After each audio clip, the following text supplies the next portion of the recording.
એ જો શિવા એલા ઉમા શિવા આવી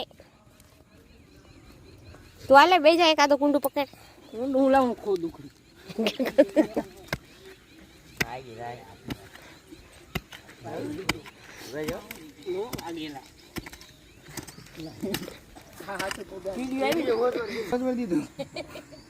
આમાં થોડું કાઢવું પડશે હવે આમ સાઈડમાં પૂરી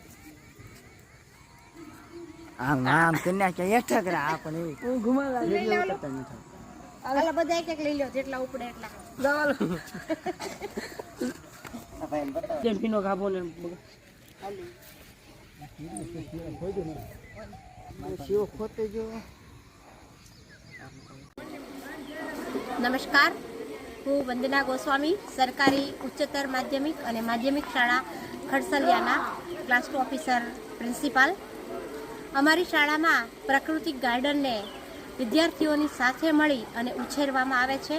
પર્યાવરણ અવેરનેસ પર્યાવરણ જાગૃતિ વિશે બાળકોને સમજાવવામાં આવે છે અમારા બાળકો આ પ્રકૃતિથી પરિચિત થાય છે અને પ્રકૃતિના સાનિધ્યમાં બાળકોનો સાહિત્ય કલા સંગીત અને સંસ્કૃતિનો વિકાસ થાય છે આ અમારા વૃક્ષો બાળકોએ ઉછેરીને મોટા કર્યા છે એના ઉછેરમાં શિક્ષકોનો પણ ખૂબ ફાળો છે શાળાનું બિલ્ડિંગ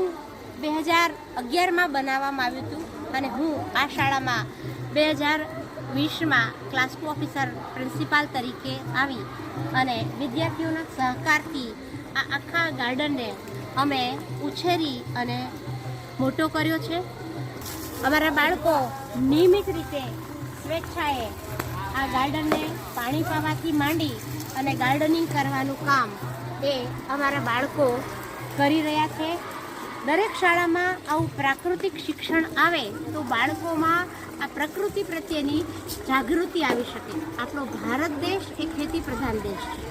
અને આજે દિન પ્રતિદિન ગ્લોબલાઇઝેશન એટલે કે વૃક્ષો છે કપાતા ગયા છે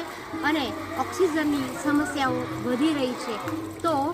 આપણે આવા લીમડા જેવા વૃક્ષો શાળામાં ઉછેરીને છાયા સાથે આપણને ઓક્સિજન પણ મળે છે તો બાળકોને જો શાળાના પટાંગણમાં સુંદર વૃક્ષો હશે તો વાતાવરણ પણ શુદ્ધ મળશે અને મન પ્રફુલ્લિત કરી અને એને ભણવાની પણ મજા આવશે